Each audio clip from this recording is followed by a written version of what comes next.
Hi, everybody. Welcome to the Stratosphere Studio Show. And a late start today. I was a rendering fiend over there. I finally got a chance. Shut up, you. And late start today. Finally got a chance to get a little work done on the Major Mace Mattingly stuff. So I actually have something to show for that finally. Uh, So I just rendered it, just rendered it. So we can have a look at some of this stuff if you wanna. See the best way to find it here.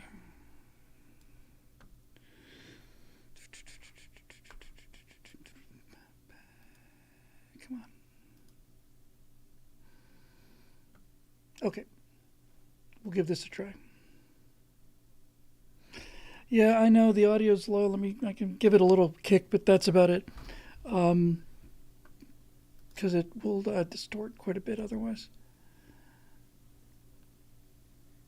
Okay, so look, these are first go renders, so lots of problems. Just consider these things to be lighting tests and costume tests. But with that said, um, keep in mind that we're looking for that major, the other guy look. And with that, I'm pretty happy with it. So let's take a look at them in order here. Of course, you wouldn't do that. That'd be too easy for you. Hang on. Nobody panic. I said nobody panic. I just got to move them into a folder. Just take a second.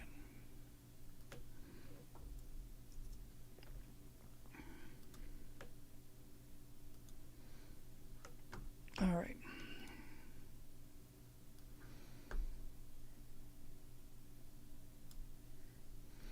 All right, we'll do it this way then. So let's see what we got here. Source this. Yes. Media file, yes. Yes. I'd like to have had them earlier, but honestly, they're hot, fresh out of the rendering oven there.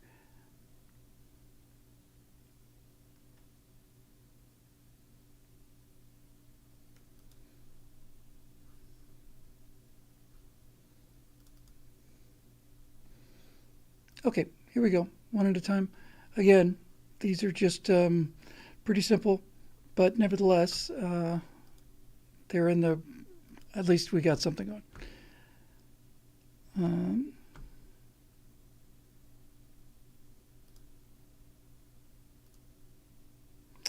Isn't this exciting?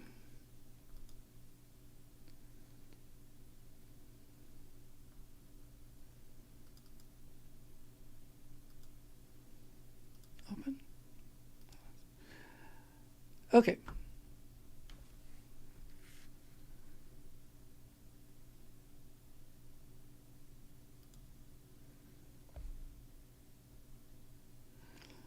It's kind of the first take on the costumes. I'll just do that again real quick.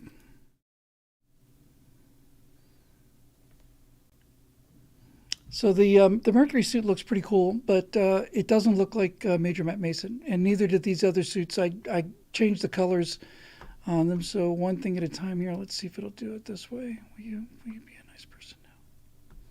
Nope, I guess not. All right, so now we look at the next iteration. Yes, they've all got names. I actually have names on their name tags.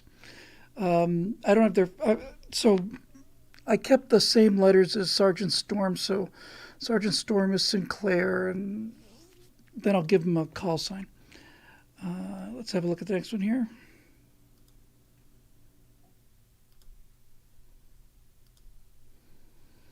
I know that looks kind of fruity, but it also looks kind of Major Matt Masonly.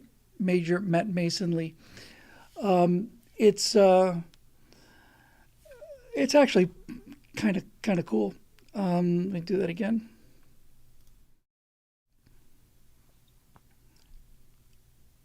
Those are about as close as I could get them. The Major Matt Mason guy in the front, white with the blue harnesses, the helmets, they're pretty close. The black the black things. So let's see. We'll move on to the next one, and that next one will be. Be nice if I could just have had time to run them all together. That way we wouldn't have to keep doing all this one by one. All right, I'll run this a couple times too. So this is the next take on it here. Okay, so this is their base, and this is an entire asset that is available called and they gave it away free. It's not realistic enough for me to use in the colonies. So I decided to go with this for this. It's got kind of a groovy, kind of a 60s sort of thing.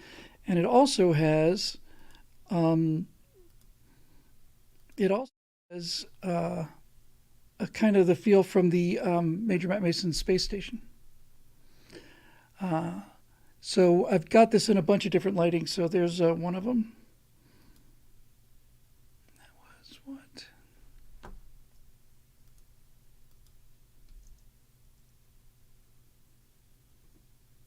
I think that was 28, right? Yep. Okay, so let's see what we got here. So here's the next one. Same, I think it's, if I remember correctly, same pass, but with just different lighting. You can get some really cool lighting effects on the moon.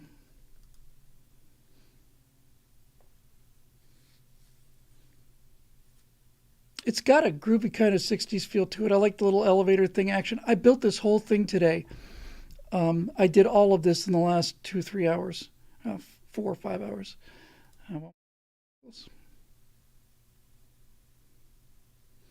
But I like it, and they're in that crater on the moon, down on the very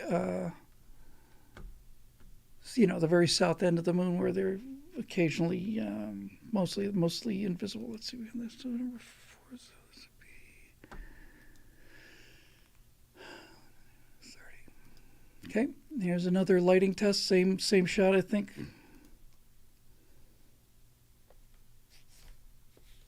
But it just looks cool.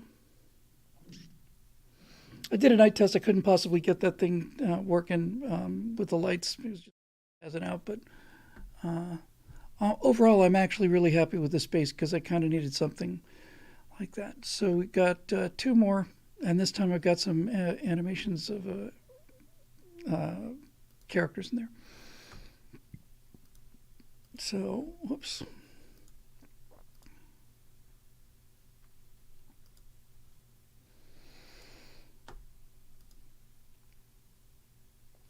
So this is just a general. I mean, he's walking. I should have slowed him down. I should have given more of a gravity moonwalk. I just didn't have any time to do that.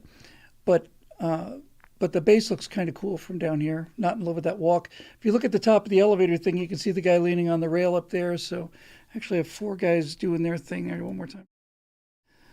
So I got the guy in yellow on the far right corner. He's inspecting the thing. I should have reversed that and put the guy in red there so you could see him better.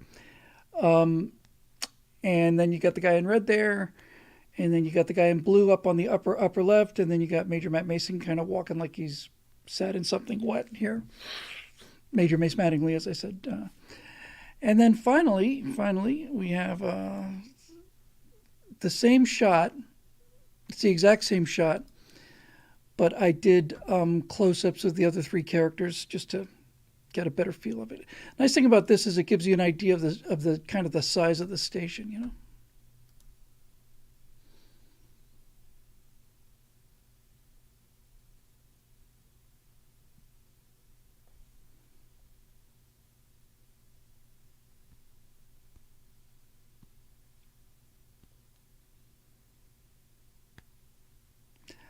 I'm pretty happy with that.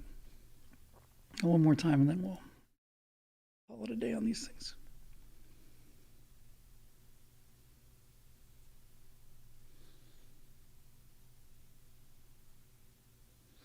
Bedweather Biker says for a super chat, Space 1999 meets the Teletubbies. Works for me. But generally speaking, I'm actually really happy with it. And I'll just show you this one more time because it is really kind of goofy, but I don't know, I just like it. It's got kind of a I don't know how you describe this. It's just something kind of action. Maybe it's action figure-y. I just think it's. I know it's a little hilarious, and it's not quite exactly what I'm looking for, but there's something there. I can tell there's something there. You know. So we'll see. All right, so that's about it. Let me get my camera back. Ta-da! Um, so that's at least got the things going now. The next thing is um, uh, the next thing to do is to get the actual metahuman faces. These were just stock animated faces. I'm not happy with the visors. The visors, I'm going to have to rebuild those visors and get them a better glass on there. By the way, all of that stuff that was in that outpost, that moon colony, um, uh, all the interiors are there. So and you get kind of that groovy '60s style on the inside too. So it was more moon station than I originally thought. But then I figured, what the hell? Let's just go for it. It looks cool, and it's amazing what four guys can do when you give them 60 years. And I thought that was pretty cool. Um, Don Vicker says, are the struts sized for local gravity? They look like they're sized for Jupiter gravity. Uh, this is not something I designed. This is just something I picked up. So um, that's how that stuff works. And and the feet on the station should depress the ground more. Well, I've done that too, unfortunately, and they go underground because the station has to be level. The crater floor is curved. So if I lower those much deeper into the dust, then entire sections of the thing disappear. So Rick Ham says, "I assume you'll be adding life support systems." What you couldn't see the life support systems there, Rick? You mean on the suits, I guess. I'm going to be doing a bunch of things, but that is that's the first pass on it, and I'm pretty happy with it. The Marisha said, "Are you going to play this seriously, or are you going for camp on this one?" I'm going to play it seriously, sort of. But definitely not going for camp. Um, maybe maybe slightly turn up the Steelhead Missile Man slider. Um, that's kind of where I'm going with it, I think. But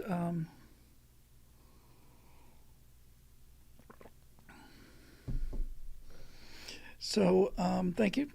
Most people seem to be pretty happy with it. I still owe Doomcock an email, and I heard from one of his shows yesterday or the day before that he's starting a second channel, which is awesome. Um, Sorry, while I eat a cookie. I, I give you one, but you probably decline cookies. Um, anyway, so that gives me something to work for. So the next thing now to do is to take a look at the faces from the action figures and try and get metahumans that are in that general ballpark.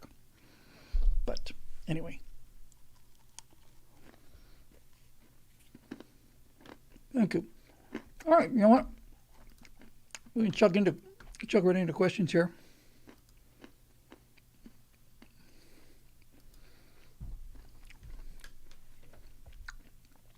I guess you can hear my voice is kind of giving me some trouble today.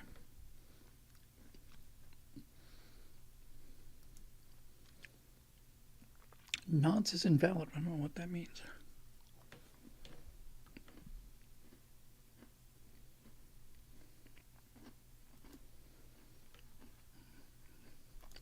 Okay, here we go.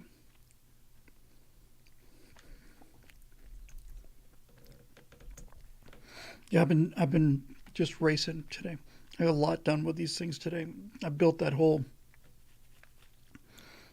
colony thing in the last 3 or 4 hours, so it was a bit of a rush. There we go.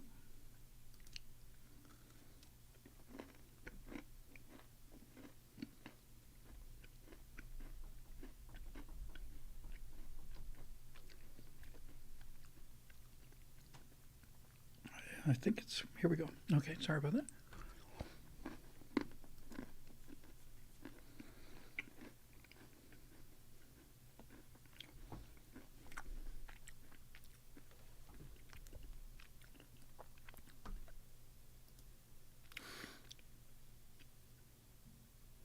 Whoa, I see what confused me. Hold on. 5:25:23 for the Thursday show, and then 5:18:23 for.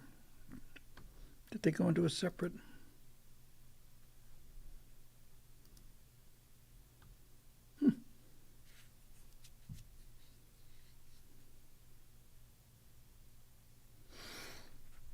Well, I'll take a look at what the new one says anyway.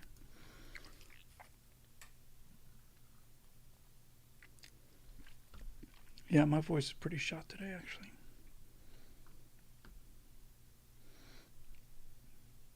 Okay, so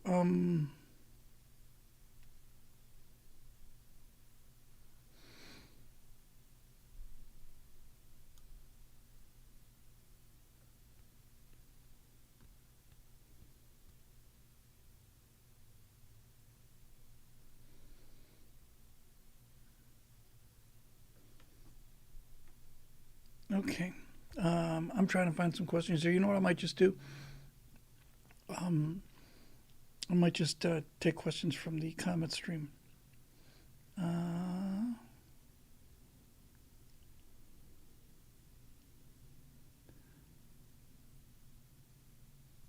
Yeah, I'm obviously frightened and confused, so I have no idea what the hell's going on today.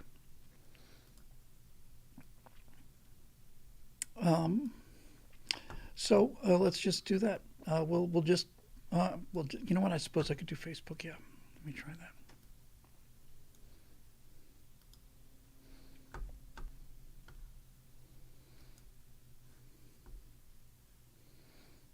Yeah, this one's just packed with excitement, isn't it?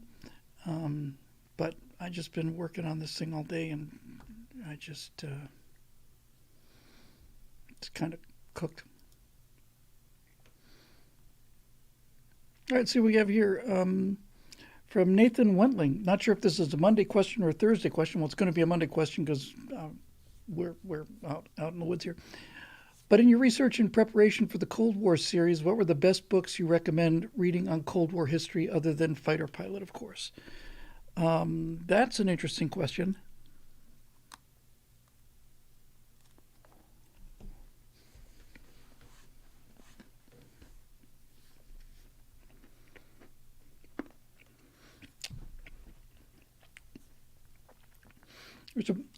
I think the thing that got me started was a book called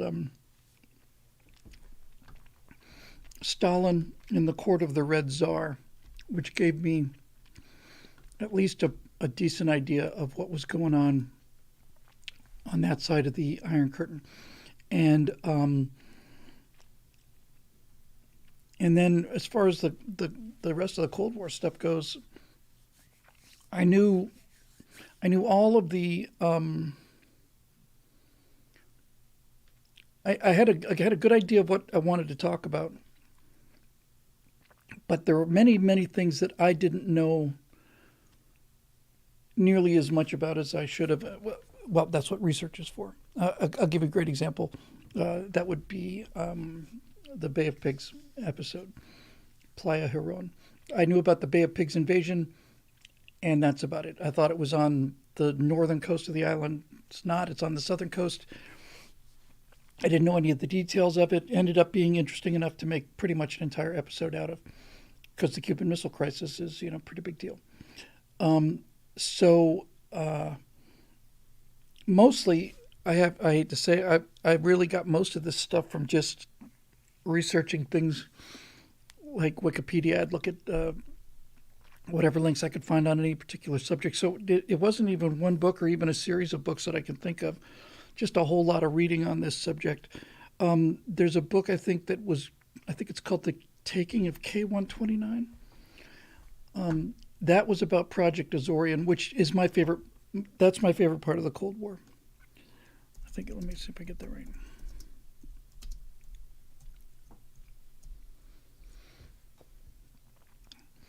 Yeah, because, yeah, that one I can recommend. That's it. The Taking of K-129 is where I learned about Project Azorian. I'd never heard of Project Azorian. I had a vague recollection of somebody of us having tried to snatch a submarine off the bottom of the ocean, but I didn't have any idea. But boy, that's an amazing story. A couple of those things I got directly from people. The story about the UDT divers swimming down the coast of Vietnam, and all the bioluminescence, this gigantic figure, this shark going by and stuff. Heard that from a guy who was a diver. And then most of the hardware and stuff is just stuff I've known for a long time. That's why I wanted to write about it. So I'll tell you what the problem with the Cold War series is. It's a serious problem, actually. And that is that all the interesting stuff in the Cold War happened in the first 10 years. It was a 40-year war, but honestly, virtually all of the interesting stuff happened in the first 10 or 20 anyway. By the time you get to Nixon, it's just kind of, by 72, it's like, okay, everything's just kind of stagnant. I wanted to talk about the shooting down of Flight 007, but I just didn't have the time. I was out of episodes. So it's very front heavy. But that's where the stories turned out to be. And the same is true for Empire of Terror. That's also just kept coming back to the very beginning with Lenin and the revolution.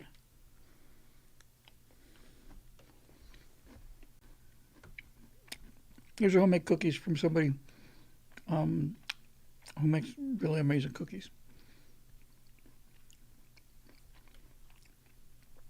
Let me see.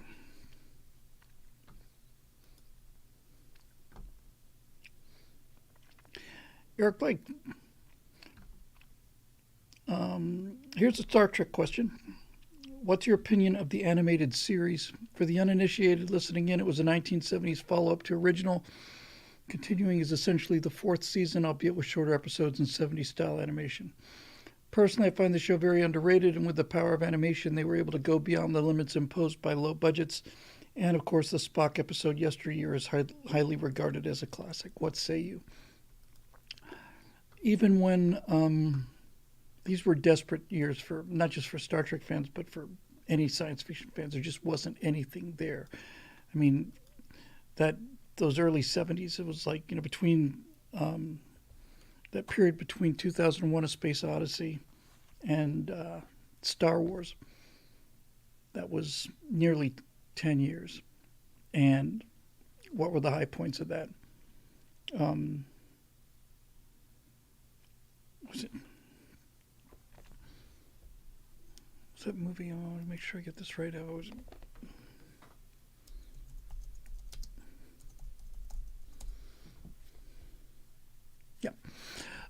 So what did we have, to get us through those dark times? Well, the only things I can think of were there was a movie called Silent Running and Logan's Run. Everybody's clicking in with Logan's Run. That was it. That was all there was for 10 years, Logan's Run. Excuse me. And Logan's Run's not a great movie. Jenny Agutter was kind of fun, but Logan's Run with that hilarious little model of theirs, for their model city is just even by 70 standards, it was pretty weird. Now, Andrew DeLay and a few others, Dave Big Booty, have both pointed out one of my favorite movies of all time, which was The Omega Man. I loved that movie. Loved it. Loved it. Loved it. Loved it. Saw it in a movie theater, and I remember. I don't know. I want to say it came out around '73 or something. And in the opening scene, his car runs out of gas, so he just gets a new car because everybody's dead. And and he's pretending to talk to the car dealer and make a deal, because he's losing his mind, Neville. And on the wall there's a calendar, and it's like March. And I come to think of it, in reflection, they might have made March 15th the last day, which would be kind of cool because Ides of March. But it was like March something of the year 1975, and I thought, oh man, that's like 2 years from now. Holy cow! We're gonna get whipped. But that movie was really scary to me. It was a really scary movie to me. And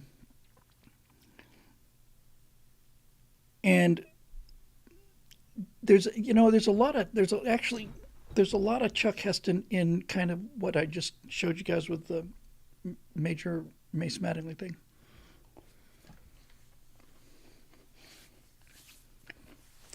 Moosh earlier asked about going campy. I'm not going to go campy, but there is a kind of a super heightened macho that only one actor in the world is capable of pulling off. No, it's not William Shatner. It's not even Ricardo Montalban. It's Charlton freaking Heston. He gets away with things that he's in his own world. I was the golden boy, class of '69. Damn you! You blew it up. He's in his own movie. Nobody else is in the same movie as him. Every time he does it, he's in his own movie. But he makes it work. He sells it. I buy the whole thing. I thought it was especially good in Omega Man because, for those of you not familiar with the movie, it's a retelling of the I Am Legend story. They remade it with Will Smith. Was just horrible. But I think Omega Man was a cooler title. And basically he's lives in New York City, and the world is filled with, they're not zombies actually, they're people that caught this a bioweapon or something. These people survived this bioweapon, and they had these horrible lesions on their face, and their skin was super, super pale, and they had like white eyes and things. And Chuck was a military, doctor, like a flight surgeon or something. And he's working on the vaccine for this thing, and his helicopter crashes because the pilot gets sick, and he injects himself with this serum, and now he's immune. And then and they're just trying to kill him. And when a couple of those guys break into his garage and stuff, I thought, holy cow. And then, next thing you know, you're up there and he's playing chess with a bust of Caesar with his Air Force cap on it, and he's dressed up in his smoking jacket. And nobody else can get away with this. I don't know how he doesn't. Hey, Eric, I am on target. Somebody asked about movies from the 70s. I'm talking about movies from the 70s, so if that's bothering you, just let me know, okay? Oh,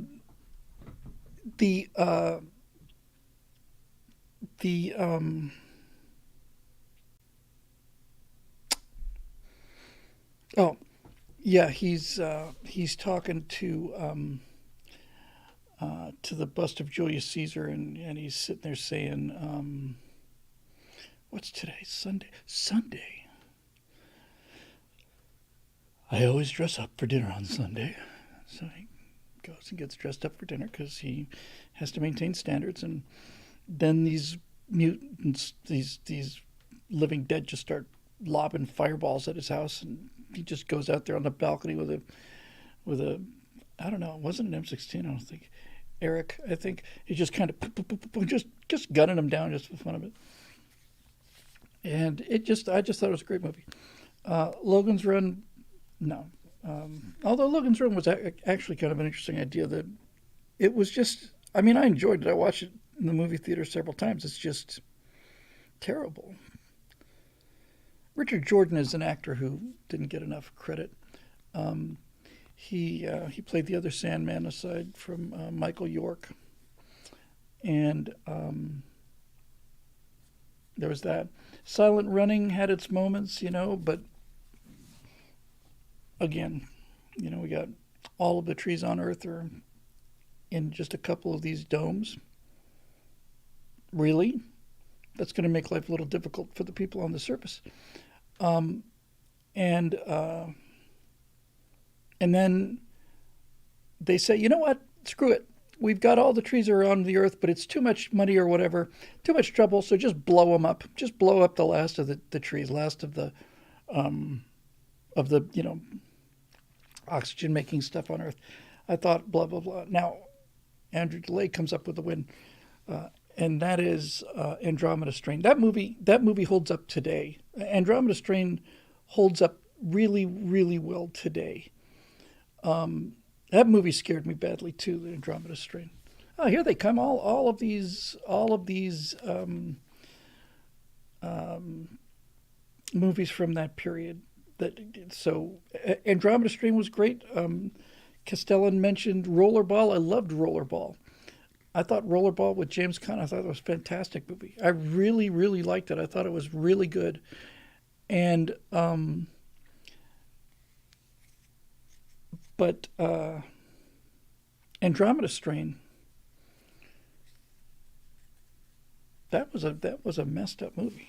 That was an excellent movie. It had all the great stuff in an underground complex, and horrible death by alien virus and studying it and watching it grow. And I have to say too that crystalline structure and the visuals that they did for the crystalline structure, I saw it, I don't know, maybe 4 or 5 years ago, and it's just really really good. Um, P7 2017 says, "What's the movie with the guy on the plant carrier in space with Huey, Dewey, and Louie, his robots?" That was what I was just talking about. Um, that was Silent Running. Capricorn 1 was garbage, I thought. Uh, but so yeah, so I mean these things were great, but they're not exactly memorable. They just kind of held you over. I just remembered there's like nothing, and then Star Wars came out. I was like, what the devil was that? Um, so yeah, it was a dark time, although probably not as dark as today because while there weren't many of them, they were at least well written and original. Um, so yeah, there we go. All right, what else we got here? Uh,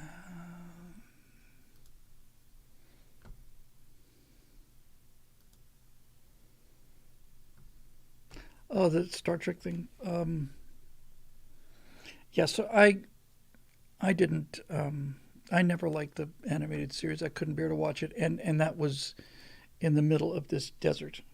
Uh, there was just nothing there, and that's I was, went to like first Star Trek convention like around '74 or something. And, oh, everybody likes Star Trek, and they're handing out these, you know, mimeographed books and making of Star Trek and here's a copy of the blooper reel on 16 millimeter film. That was just like it was like freaking, I don't know, it was like National Treasure or Lord of the Rings or something. It's like, you have it? Yeah, oh yeah, we've got it. We've got the whole thing. I lived and breathed that show, and there was a bunch of books, little handbooks that came out, like I think the making of Star Trek and stuff, which I read about 95 times. Uh, and then yeah, and Copy Shinato says to think there's only 2 years between Star Wars and Alien. That's a really good point, actually, because I like Star Wars, obviously, but Star Wars never really got under my skin the way Star Trek did, obviously. And Alien, I was, there was a movie, there was a special effects magazine called Cinefex, I want to think it was called, and it was just basically about movie special effects. So when we saw the stills for Alien coming up in Cinefex, we just thought, what the hell is going on with this thing? We saw this thing live, and and it's like these really baroque kind of, you know, spacesuits, and the art design. No one had ever seen Giger before, and he was. I mean, this whole movie. First time you see Alien, especially if we don't know anything about Alien.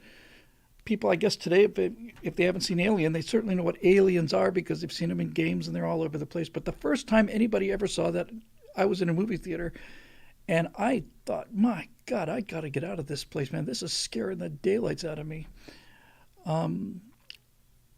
It was just great. P7 2017 says, even then my friends said Star Wars was okay, but The Sting was the movie to watch again. I loved The Sting. I thought The Sting was just incredibly well written and clever, you know, that just constantly just giving you a little jolt, like, see how smart this is. Where'd that go? Hang on. Oh, El Vaquero 555 says Star Trek, the original series, is superior to all other Star Trek series. You don't know, you and I don't know each other, but I'm convinced we are twin sons of different mothers. I call you brother from now on, brother. Yes, that's not even close. The Sting, there were moments in The Sting where you just couldn't believe how clever it was, and all of those reversals and all of those, I don't know, it was just, you know, it had a certain lightheartedness to it. Obviously, the Scott Joplin music made it, and it's just a really cool caper movie. And there's something about those you don't see that much anymore. I guess the Fast and the Furious movies are like that. I haven't seen one of them, but there's something really fun about movies where they get the A team together. You know, where this guy, we have to go now. We're going to take 10 minutes to go and find this guy who disappeared 19 years ago, but he was the greatest safecracker who ever lived. He was last seen in Thailand someplace. So we got to go out there, you know, we got to go find him. And it's like, I don't want to do these jobs anymore. And come on. And then next thing you know, you've got like all of these top guys. And obviously you have to have reversals and things, but you know, it's just fun. It's fun to watch. Mission Impossible, the TV show, was like that. I've seen probably 2 or 3 of the movies. They're not bad, but the TV show was amazing. I'll tell you the Mission Impossible show, the episode of Mission Impossible I remember, because I have to tell you, to this day, I don't see how anybody could have been that smart. I just amazed by it. I don't remember the details, but I do remember the mechanism. So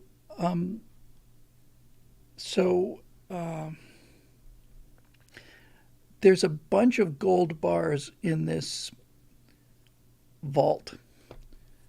And for some very good reason, they cannot get physically into the vault, but they need to get the gold out of the vault. And so they're trying to figure out a way to do it. And what they did was they drilled a tiny little hole in the floor. At the lowest point in the floor, drilled a tiny little hole. And then they stuck up this probe into the vault.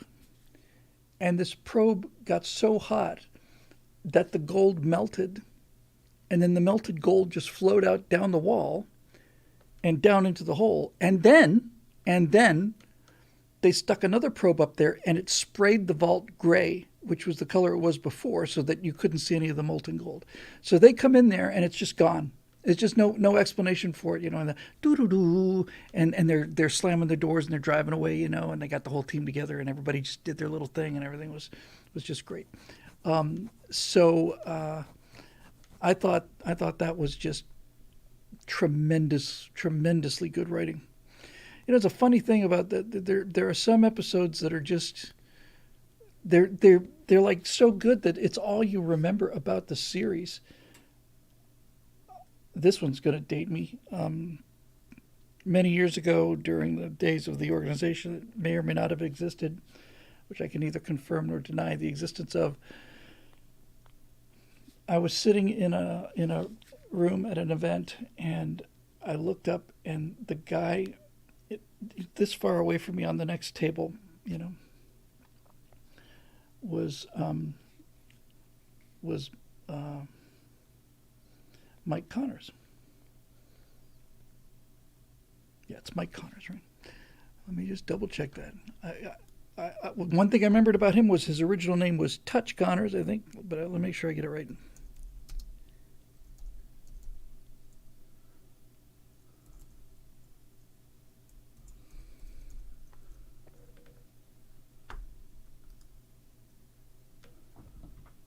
Yes, yes, and it was Mike Connors, and he was known as Touch Connors. I think it was a wise decision to change that name. So yeah, the show Mannix, and everybody watched Mannix. He was a private detective. The two things about Mannix that were just groundbreaking. One of them was that he had a black secretary. That was really revolutionary at the time. And the other one was he had those mag wheels on his car, and nobody had ever seen mag. I've never seen mag wheels before Mannix. And it had a great theme, ba-dum, ba-dum, ba-dum, ba-dum, bum, bum, bum, ba-dum, ba-dum, ba-dum, ba-dum, bum. And it was just a fun detective show. So I was sitting there looking at him, and he was quite old, obviously. And I didn't get a chance to talk to him about it, but I wanted to. I don't remember anything about the show other than this one episode. And this episode, Mannix had been drugged, like really drugged, and taken someplace. And he's trying to recollect where he was taken. And in his dream, you see like these golden flags, like this is the part I remember, golden flags flapping in the wind, like rows and rows of these golden flags on flagpoles. And you think, oh, okay, well, what the hell's that? And then he's trying to recreate the route, and he looks up, and there's a used car lot, and they've all got these yellow gold pennants just smacking in the wind. There were like 5 or 6 of these things. I thought that's just fantastically cool. So Mannix was fun. Macmillan and Wife was fun. Rockford Files they were just fun. Starsky and Hutch was fun. We did when we were doing Grazing, we did a Starsky and Hutch parody about a black cop and a white cop. It was called Cracker and the Coon. And the black guy was Cracker, and the white guy was the Coon. And it was hilarious because we just went all the way over the top of those kind of rolling and shooting, and driving the car with your feet and stuff. And I just thought that was really, really fun. And my friend Alex was really great in it. And, these guys get some high five like that, just kind of freeze frame on that and zoom in on it. It was about as corny as we could make it, and that was a lot of fun to do. A lot of fun. I do have to get Grazing onto YouTube. I have to save that DVD somehow.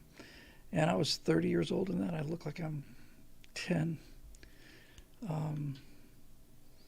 Yeah. So all of that stuff. Night Gallery was a great show, but it was a pretty spare time for science fiction, and I just couldn't. The thing I remember the most about I love Star Trek so much that the animated series just was like, I don't know. I know a lot of people kind of got him through it. But for me, it was like this is it.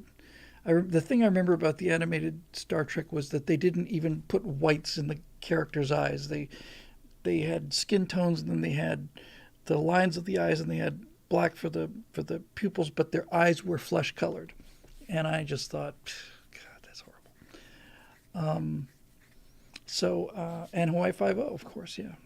Hawaii Five O was, I don't know, they were just fun, and you didn't have any choice. You had to watch them because there were three channels, and that was that. But that was kind of cool in a way, because everybody was, we all shared the same culture. Everybody was watching the same stuff.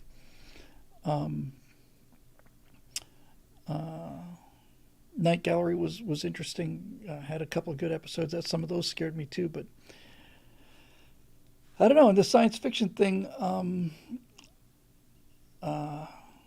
it was a dark time, and then along came Aliens, and then along came Blade Runner, and it's only relatively recently that I realized that frickin' Ridley Scott designed the future. I mean, everything you see in science fiction today, everything you see comes from either Alien or Blade Runner.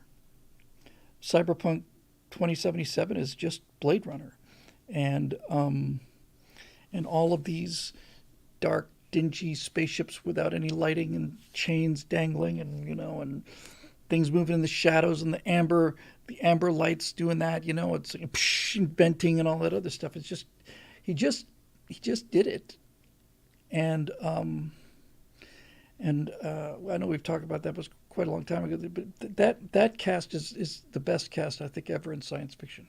I don't think there's any question about it. Those were was it 6 or 7? Dallas, Ripley, Lambert, Kane, Parker,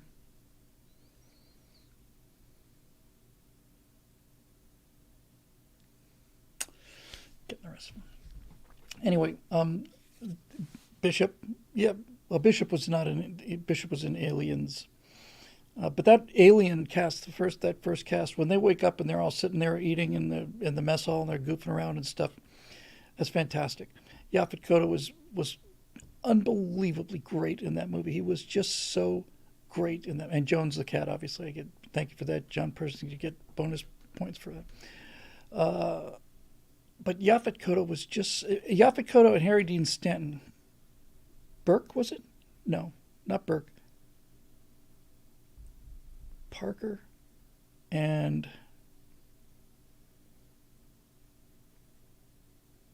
Ash.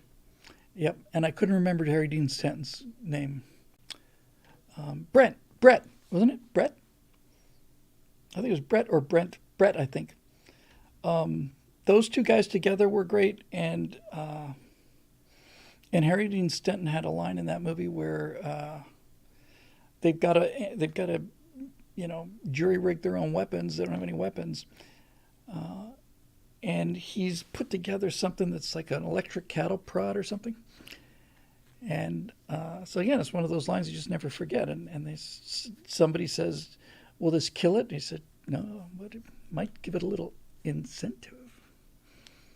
Well, that was a fantastic film. And Burke, Parker, Dallas, Ash, Ripley, Kane, Brett, and Jones the cat.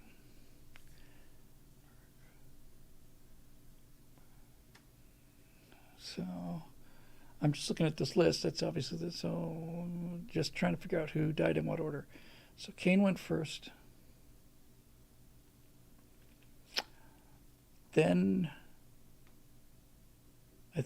Dallas, then Burke, then Parker and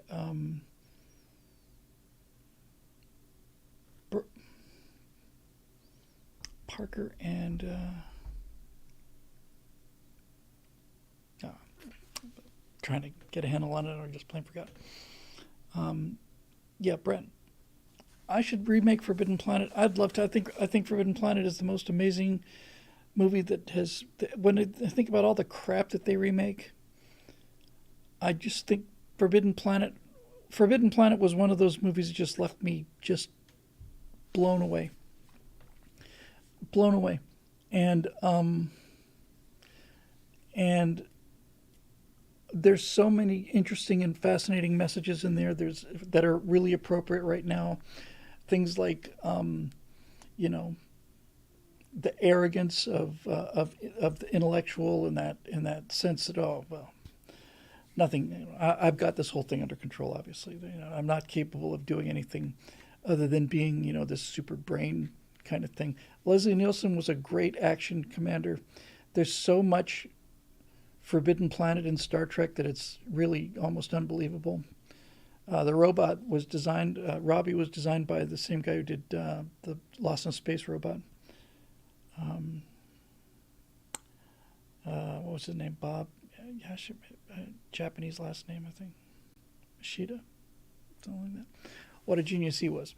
And Anne Francis in that movie was just wow. All of that hand-drawn animation of the creature when it gets hit with those little blasters. So, by the way, I have to say those blasters in Forbidden Planet strike me, even at the time, they struck me as the weakest weapons that I think anyone has ever taken into battle. I think it would have been much more effective to throw rocks. All I remember, because they had to put enough. Bob Kaneshita, thank you, Castellan. So they had to fire enough rounds so that this creature, which is invisible because it's a force field, had to take on form and had to take on form by all of these impacts. So they had to have the thing putting out a lot of rounds. But because they had to have it putting a lot of rounds, they're just these guys got these things like these giant caulk guns, and they're like. It's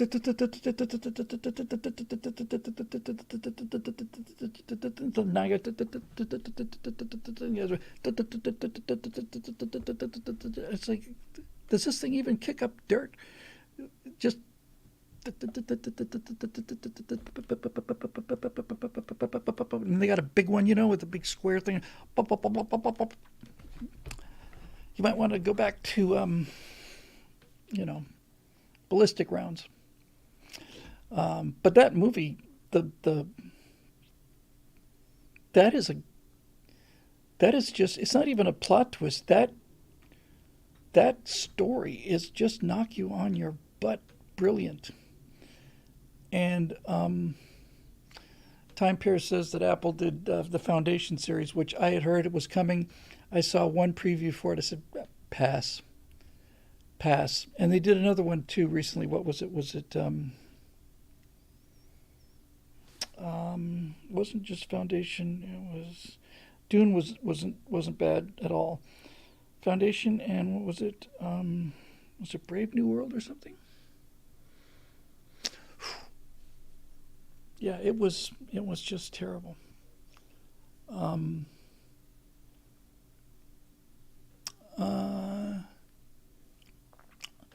Invasion LA, it was called Battle LA. And that was Eckhart was in that. And I actually thought that was a really pretty good movie. I'm just not on my game today, kids, so I'm just happy to sit here and talk about this stuff because I got really nothing today. I just pounding that thing trying to get it done. Now there's a time pair with the all-time win. So Childhood's End has never been made. It's one of the greatest science fiction stories ever written. It's astonishingly good, and it's never been made. There's always threats that somebody's going to make it at some time soon, but it just I don't know.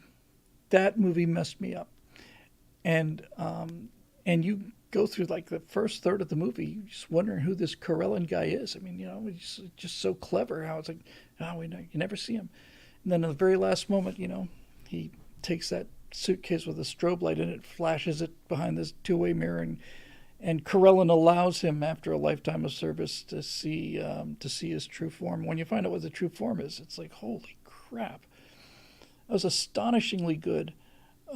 Yes, Mariner 81 says that there was a mini-series about it. There was. Because I remember seeing the makeup on it, but it was just garbage. It was hot garbage. But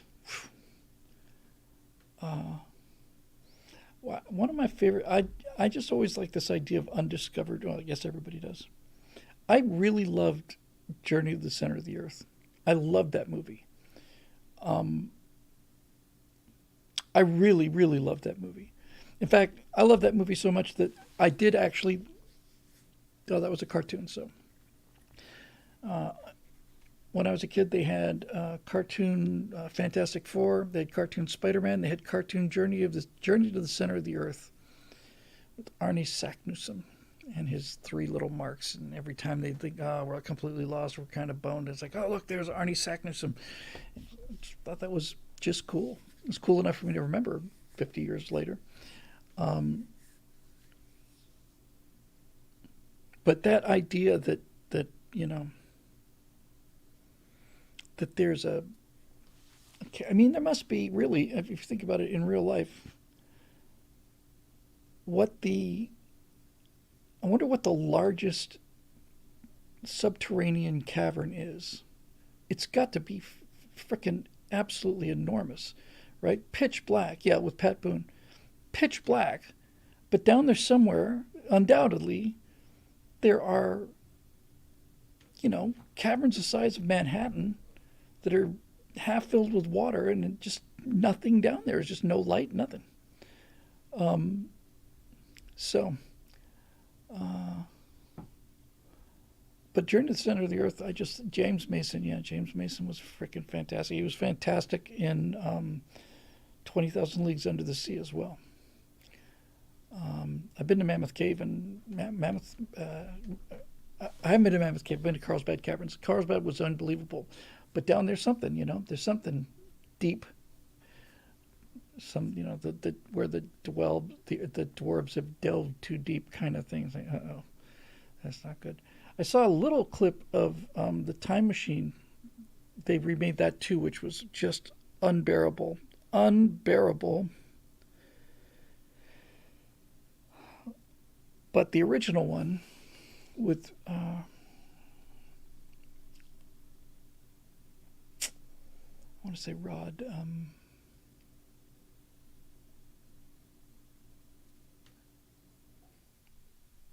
Rod. I hate it when the brain just locks up. The original Time Machine. When they Rod Taylor, thank you. When they have that scene where the sirens come up out of the Morlock temple and that frickin' face of that statue. I don't know who did that, but that one prop, the statue of the Morlocks in the top of the Morlock temple, and when the second those sirens go, everybody they just go and they start walking in to be dinner. That's powerful, powerful, powerful stuff. And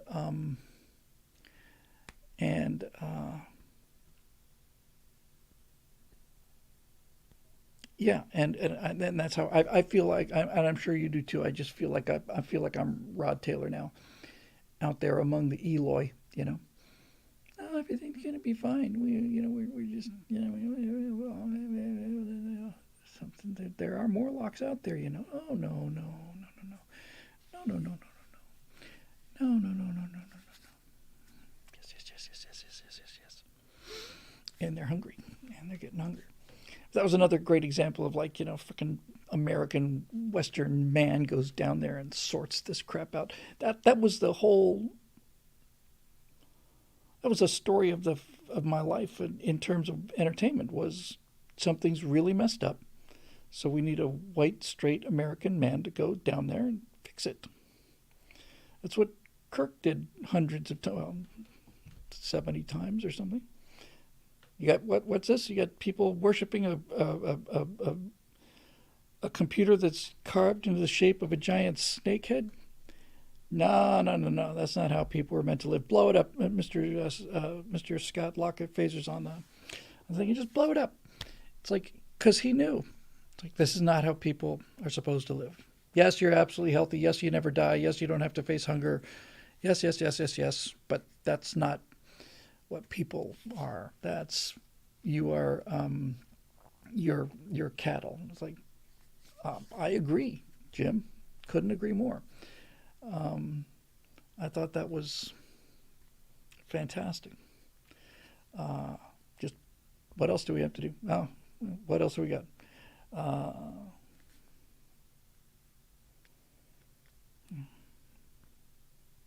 I'm just trying to think of examples. Anyway, he just went down there and kicked a lot of butt and restored things to their natural order. And then they went home, went away, left him alone. That was pretty cool, I thought. Um, all right, so what else we got here? I think we might have another question or two. Tim Morris, USA, an unapologetically a free American man. Yes, free, competent, capable, brave, not particularly fragile, and and just very sure of himself, just like the whole country was. Let's see what else we got here.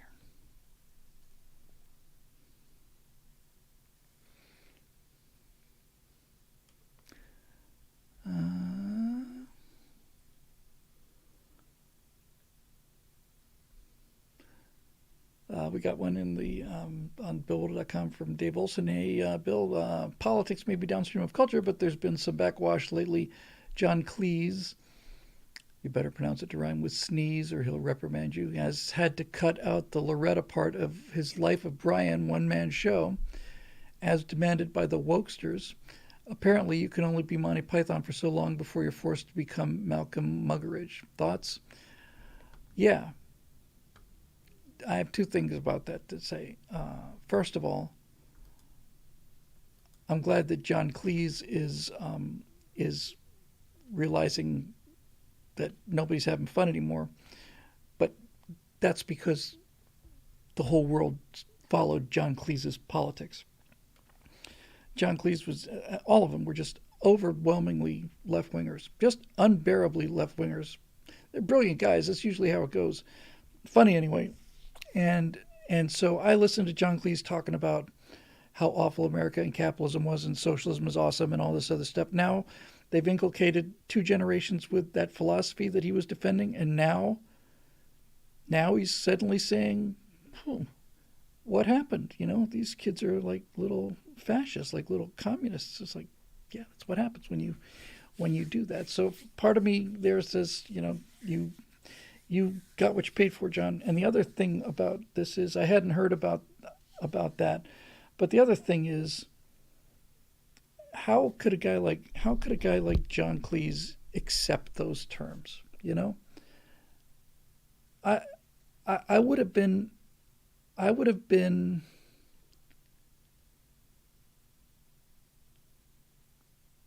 I just would have said, no, I'm not taking it out. I'm not. It's just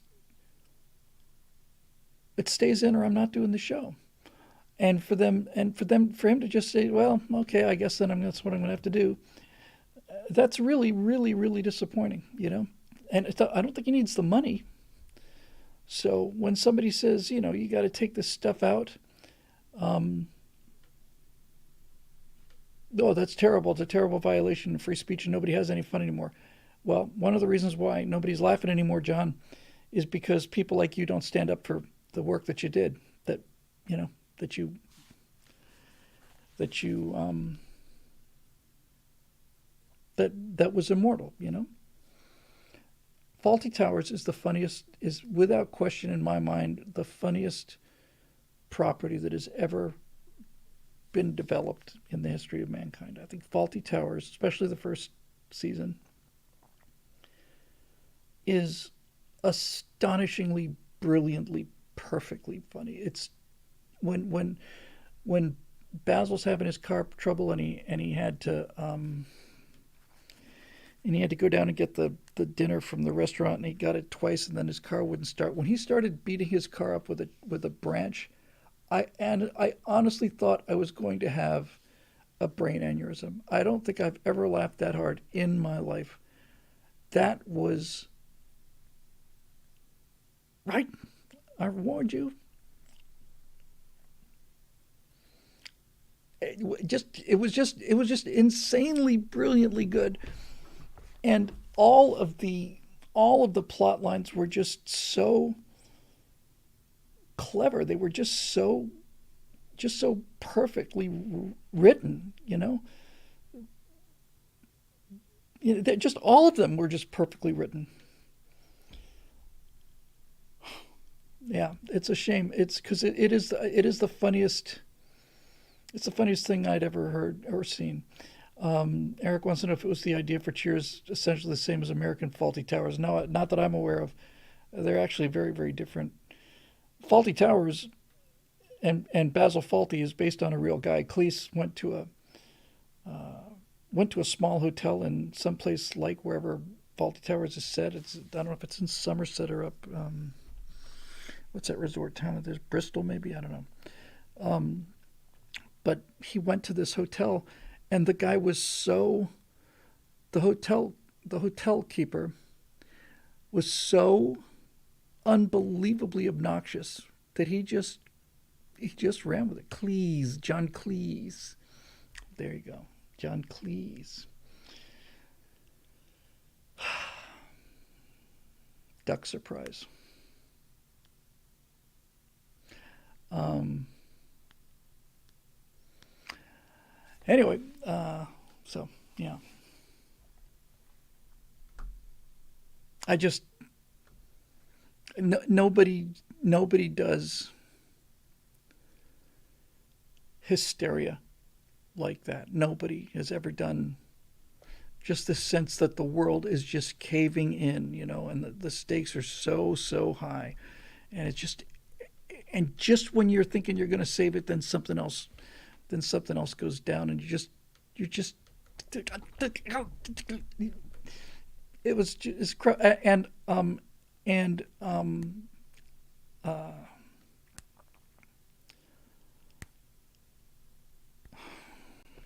I don't know if I'm getting tired or just getting old.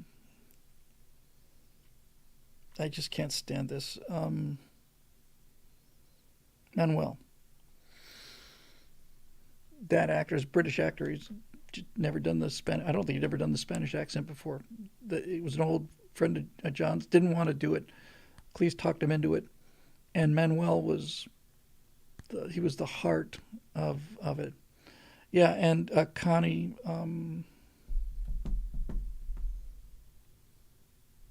Nope, it's all gone. Um, uh, Connie. Anyway, she was John Cleese's girlfriend, and they had Connie Booth. Thank you, Connie Booth, and they were a couple for a while. She made a couple appearances on Monty Python, but by the time they were shooting this movie, they were they were done. So it's like, these two would just sit there and write the stuff. And it's like, you're sitting there with your ex-wife. It was a stressful situation, I've heard. However, that's usually what makes these things work. And I don't know how much of the writing Connie Booth did, but she certainly did something. And it's the perfect comedy. I have never laughed so hard and so consistently as I did in watching Faulty Towers. And the name is perfect too. It's just perfect. It's such a British joke, Faulty Towers. But man, that was fantastic. Um, I'm trying to think. I think the only time I've ever laughed that hard or close to that hard was the first time I saw Sam Kinison doing his "You live in a desert. You need to move where the food is." I thought I was going to have a brain aneurysm on that too. And the nice thing is you can go and just see them. It's the great thing about YouTube. If they weren't such swine about, telling everybody what they can think and not think, it'd be just nothing but straight awesome. Farty Towels, yes, that's the one everybody remembers. Farty Towels. They changed the sign name on every episode. So, anyway. years. Yeah. Well, let's see what we got here.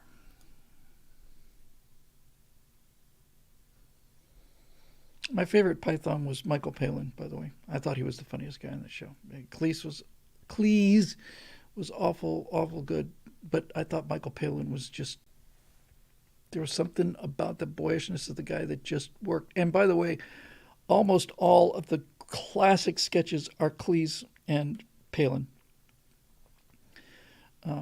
Argument Clinic, a cheese shop. They were just crazy good together. Um,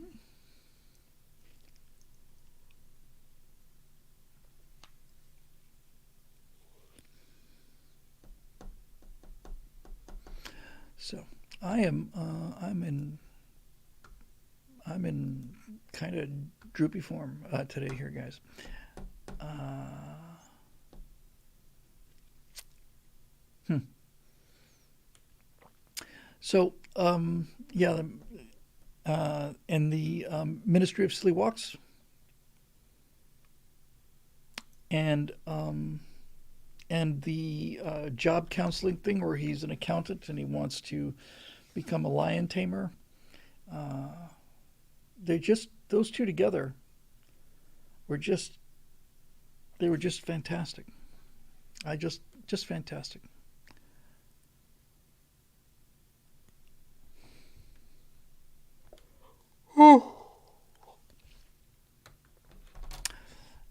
How many of them are still with us? I know Graham Chapman died 20, 30 years ago. Um, I'm really, really must be tired or something because I can't remember any of these names, and I know them all. I still know them. Um, Terry Jones um, died not too long ago. He suffered from pretty severe Alzheimer's, as I recall. So Cleese is still with us. Uh, this is getting very frustrating. Terry Gilliam is still here. I think Eric Idle is still here. Um, I think Palin is still here. Palin was in Death of Stalin. I think that's it. Yeah. Um, yep. They were amazing, and it's I don't know how. See, this is why I do what I'm doing or trying to do is these this Gen Z, speaking in generalized terms, obviously, has been so indoctrinated that all they know how to do is be angry, and they can't laugh at anything, and everything they say they've got to watch. They're constantly guarding themselves. They can't laugh at anything. They can't take anything lightly. Everything is potentially dangerous, and and I just I really feel sorry for them. I really pity them. I just the times that it's like, hey, come, just come to Freedom Island for a while. You can say whatever you want to. Well, what if I say something hateful? Your ability to say something does not affect my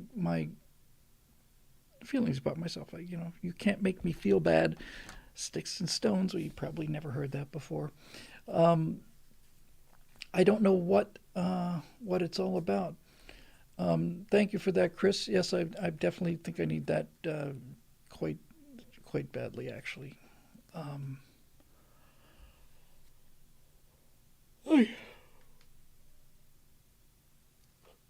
they just they're just so sad.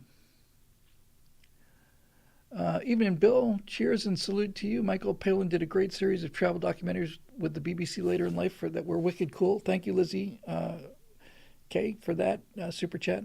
I'll tell you what Michael Palin did not long after Python was he did Ripping Yarns, and those were they had their moments. Um, the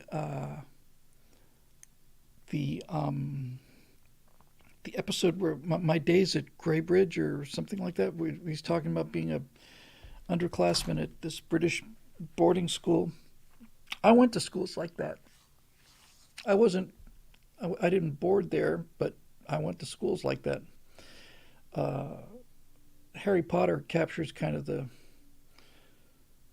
best part of it, and if you want to know what funny coincidence, I watched this. I think it was last night. It was last night. If you want to know the kind of schools that I went to, then you just need to get out YouTube and you need to watch Rowan Atkinson search for fatal beating. That's what the headmasters and the teachers were like there. They were just, it's perfect. I've never met anybody like them before or since.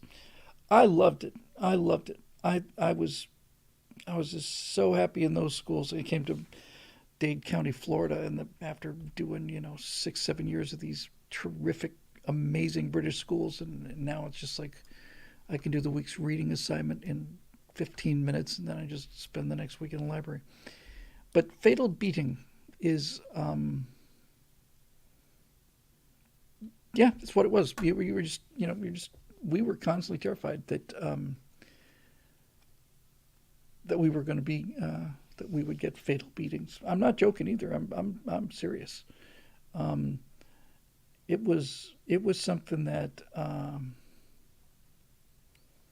was with you constantly. And that's why that school was so well organized and so well disciplined. And that's why they never really caned anybody. They never had to. They just kept you afraid of it, and that would work. And those British schoolmasters had the ability to make you just plain shrink. They could just look at you, and they knew every single one of the boys in those classes, and they knew where their buttons were, and they knew exactly how to get you to behave yourself or to do better or whatever. Master Whittle, I'm very disappointed. We had such high hopes for you. Okay.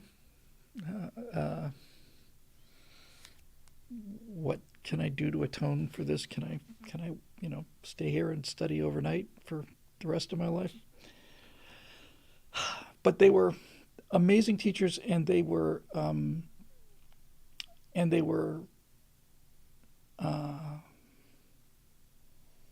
they had a tremendous. They demanded respect and they gave respect. I I loved those teachers. I thought they were just great. They were just great teachers. I mean, just terrific teachers. I look back on the things I'd learned by the time I was in fifth grade. I came here sixth grade, I think fifth or sixth grade, and I just couldn't believe how much I'd learned there, and it was terrific. It was just great. Um, Colonel Angus says the Board of Education. The Board of Education. Yeah, in British schools in Bermuda, it was caning. When I got to Miami, it was paddling, which sounds a lot wimpier than caning, because caning sounds like you weren't like spanked, you would be caned, and it's just such a great word. It's like give me my cane, give me my enormously heavy and brutally rough edged stick so that I can administer massive doses of near fatal pain to you to correct your behavior. By the time I got to Key Biscayne in Florida, it's like paddling. What, it's got a flat end to it? Okay, I'm sure it stings a bit, but it's not like caning. I never got caned, by the way. I don't think anybody ever got caned. I really don't. But we were all real afraid of it. In fact, there was a mythology about that, and we did not, we believed this to be true. It's one of those things where everybody believed it to be true and nobody had seen it. It was just, everybody talked about it, And it came to the point when you heard it talked about so often, you begin to convince yourself that you'd seen it.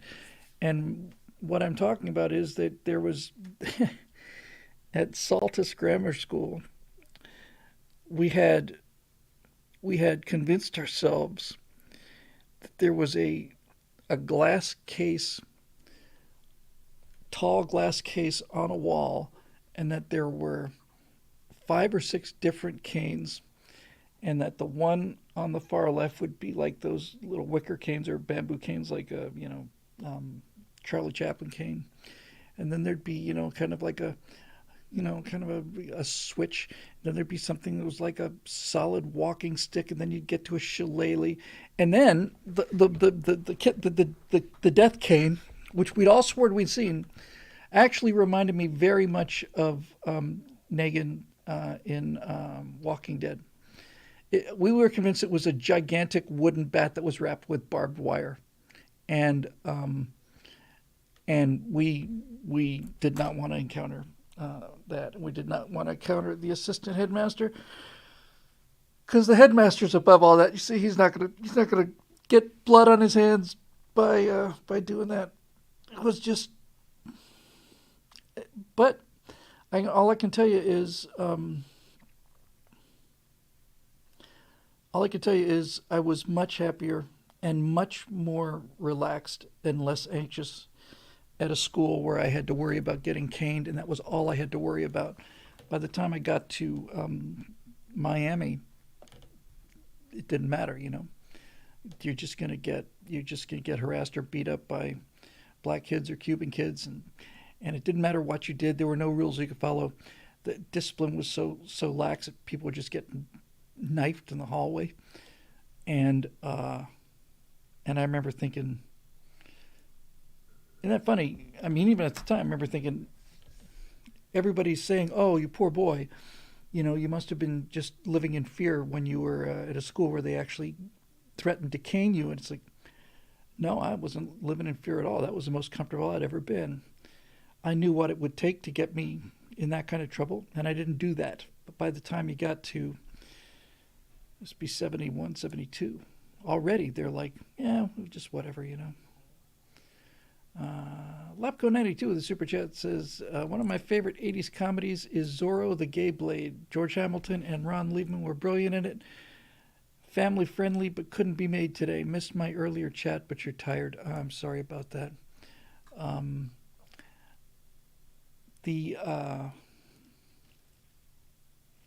How many times have I heard you couldn't make that today?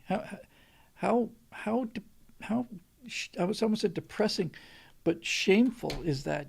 How shameful is it that it's like, yes, we have allowed things to fall to the point where things that we used to just do and say without a second thought now are off the table. And I've heard so many comedians talking about it, and some of them are like, I heard Eddie Murphy apologized or something for some of his stand-up, and I don't understand the apology. I don't get it. I really don't get it.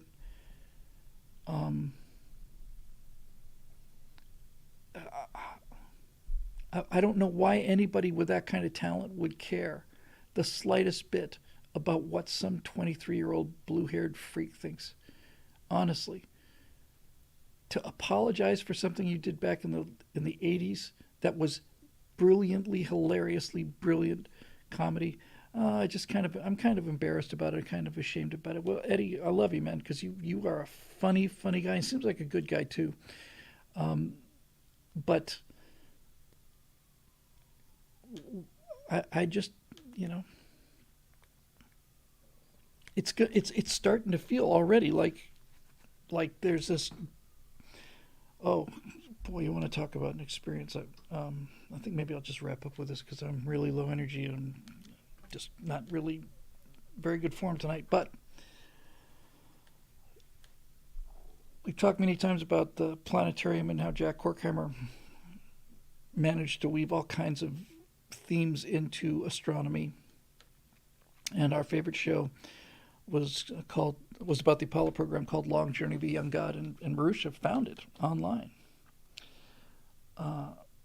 And Horkheimer's genius was in that particular show. You got to understand, this show was written in 1973 or 74,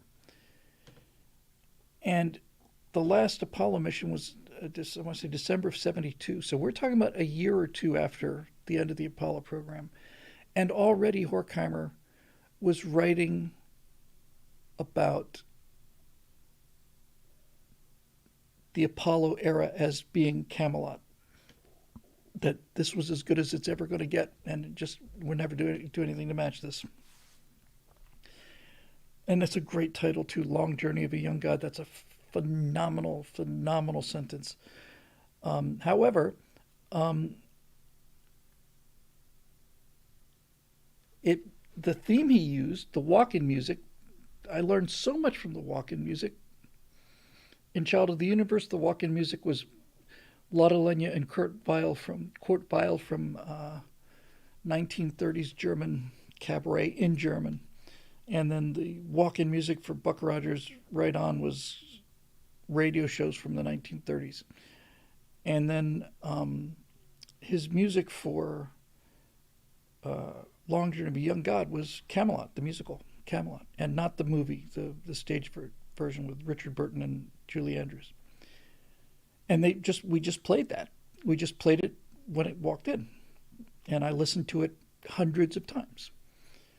I wonder what the king is doing tonight. The merry month of May, C'est moi. All of these songs, and then when we get to the actual show,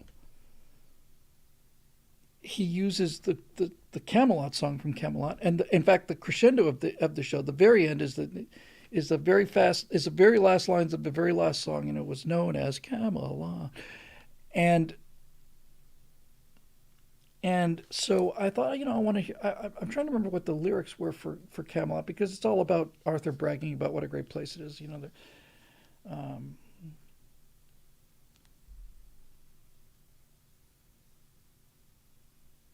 I'm trying to think of an example.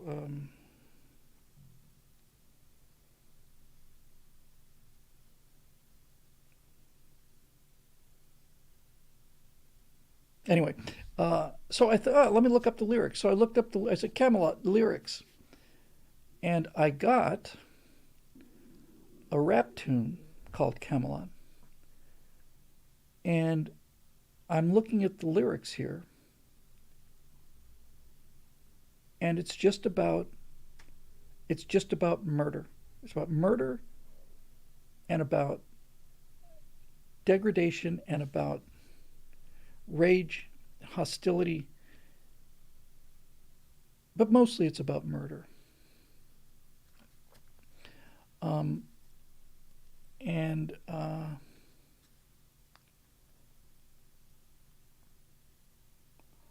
I was just, well, that's about all the evidence you need. I thought I was going to get,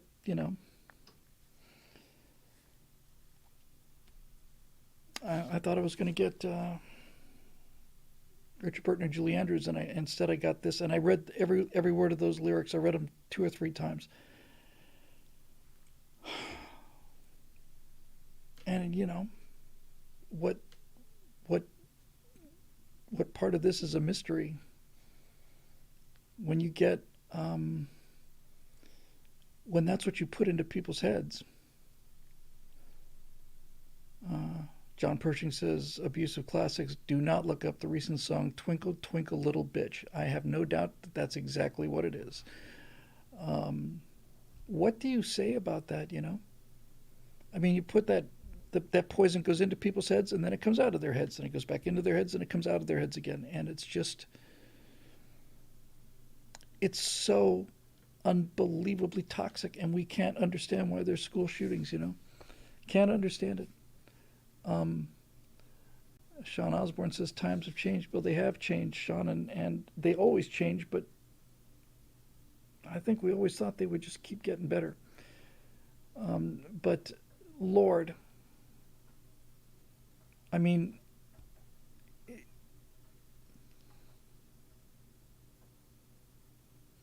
it just says so much, It just says so much um, about everything. And I remember thinking, oh, so this is what happens when you search for Camelot now. This is what you get. I think he used Camelot in the in the song once because he couldn't think of a rhyme for, hose a lot, or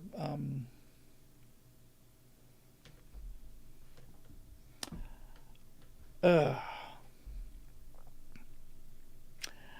well, I am sorry to say that I'm going to wrap this up, and I, even though the show is free, I don't feel like you guys got your money's worth today. I just plain cooked. Um,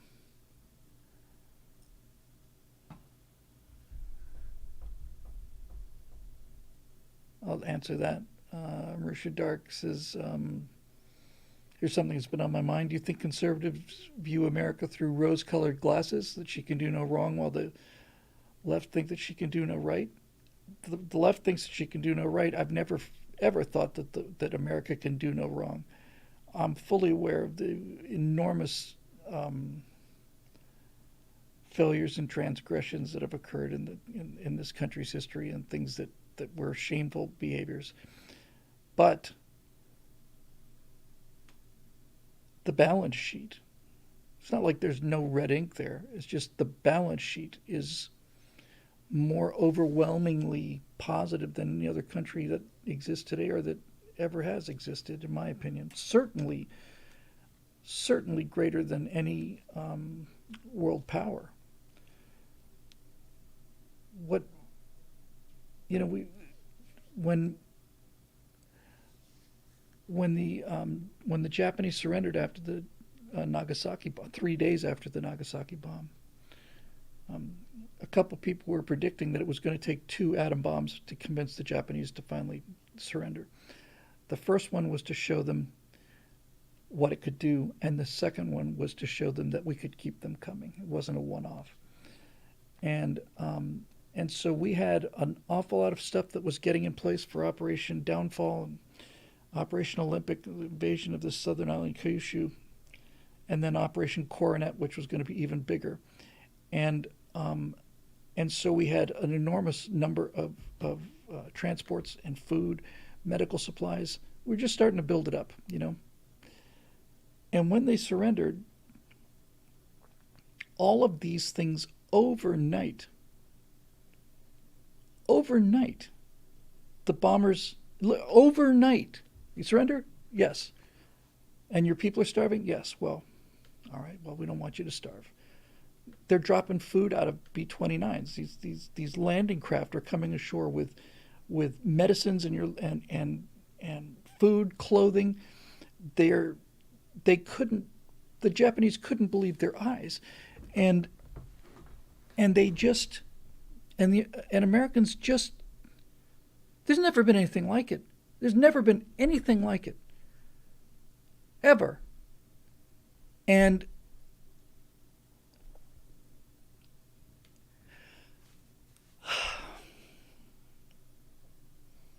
I don't know.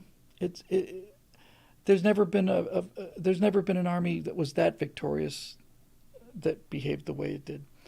Uh, these clowns are constantly saying, "Oh, America just goes and fights for oil." Well, I remember watching in 1991 where Americans went and fought on the oil fields, and I know they fought on the oil fields because they were covered with oil.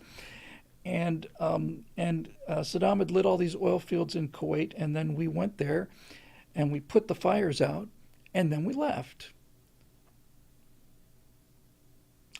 We could have said, "Hey, we kicked Saddam out of here. These are our oil fields now," but we didn't. We could have just said, "Not our problem, let them burn," but we didn't. We could have said, "We want a cut of this," but we didn't. We kicked him out of that country. We put out the fires. Then we went home. The Filipinos say, "We don't want American bases here anymore." Oh, you sure? Yeah, we're sure. Okay, well, thank you. So here's Subic Bay back. Here's Clark Air Force Base back. We pumped millions and millions of dollars into that economy. And I'm not bitter about it. If they don't want us there, then I don't want to be there. I don't want to be there if they don't want us there. But this is This is there's never been a world power that's even close to this. Just imagine if, well, you don't have to imagine, the with Gandhi and the Indian independence in India. Just think about that. It's like they were gunning those people down. They said, get out of our country, get out of our country, and they just kept staying until they couldn't stay any longer. Philippines said, get out of our country. We said, okay, we're packing, and all of this stuff that we built here, it's all yours. We can't take it with us, but some of it we could take with us. We're not going to do it. And I've never seen anything like it in history, and I don't think I ever will again. And that's what alarms me so much about these clowns, is that they're reducing us to the level of everybody else. How how American kids could have been that much in a life or death, hands around the throats of the Japanese with their hands around our throats like that, until finally they say uncle, and then okay, it's over. You know? There was no looting, there was no rape, when I said none, there were one or two cases. You had practically 500,000 Americans there, right? I'm sure the rape rate went way down. But I just, it's never happened. It's just unbelievable. And that's why they're the greatest generation, not because they won the war so well, but because of what they did in the peace and how they managed to turn it off. I still don't know how they did it, but it was amazing. Dave Big Booty says, with China ascendant, I wonder if the Philippines want us back. I never can think of China as being ascendant. I just can't. I can see us being descendant, but I think China just gets weaker and weaker and weaker, and I get less and less worried about them on a weekly basis.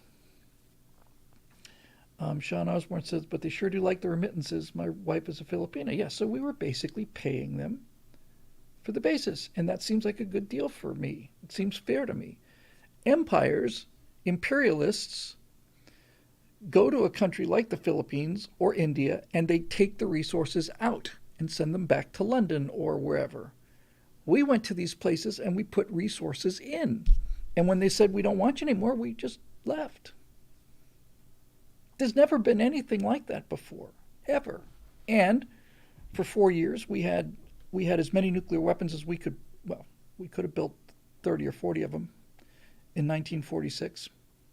And we had B-29s that could strike anywhere in the world. We could have just put our flag anywhere we wanted to. What did we do?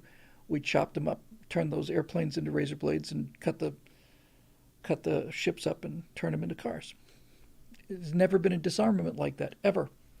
It's absolutely unbelievable and unparalleled. And so when I say things like this, does this mean slavery was nothing? No. The Indians were nothing? No. These are things that are at the very least regrettable. And when I say that, I'm not trying to mitigate it. I'm just saying that you have to put it in the context of the time, You talk about slaves in America. This is when you had indentured servitude. You were owned by people they were Russian serfs. These are as white as people get. 7 million, 9 million, or 20 million, I forgot now. Serfs, they're owned by their masters that own the land. They own the people on the land. So, I don't know. I have seen a couple things lately where some of these really more militant, either trans activists or just plain Gen Zers, and they're talking about how they're going to overthrow capitalism, and they're just talking about how fascism is on the rise and fascism is here, and when fascism really comes, and we're going to smash the fascists and stuff. And I realize, okay, anything that they don't agree with is fascism, and that's what their communist teachers have taught them. And I'm just doing my best to make sure that they don't get what they deserve, because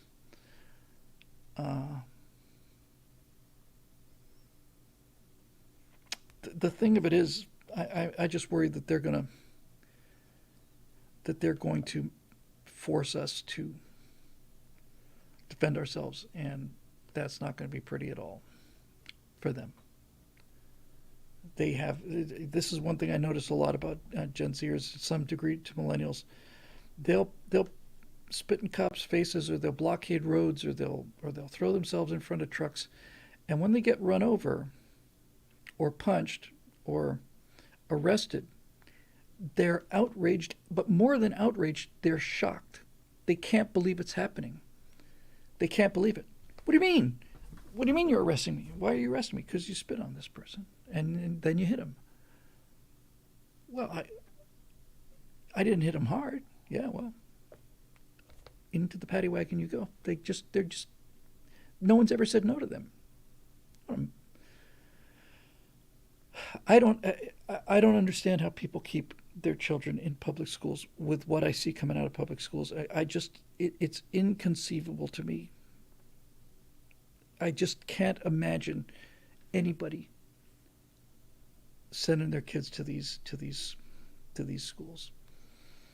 These teachers, with their pride flags and their trans flags, talking about their relationship.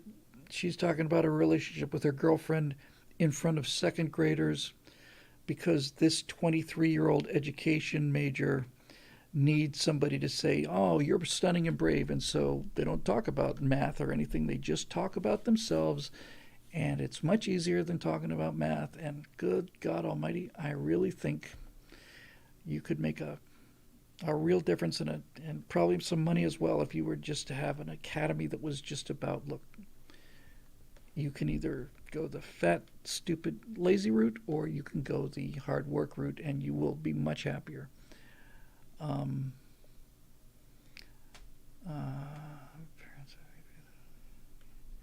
Yes, Eric says it's the parents having faith in public schools is how Zoomers and young millennials got so insane.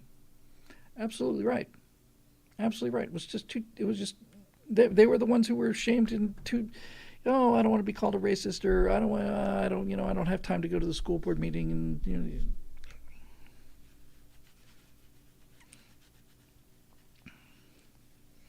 I keep thinking it's getting time to not to retreat, but to contract, contract, regroup, consolidate, just take up less area, increase the density, get out the fire blankets, and let it blow over.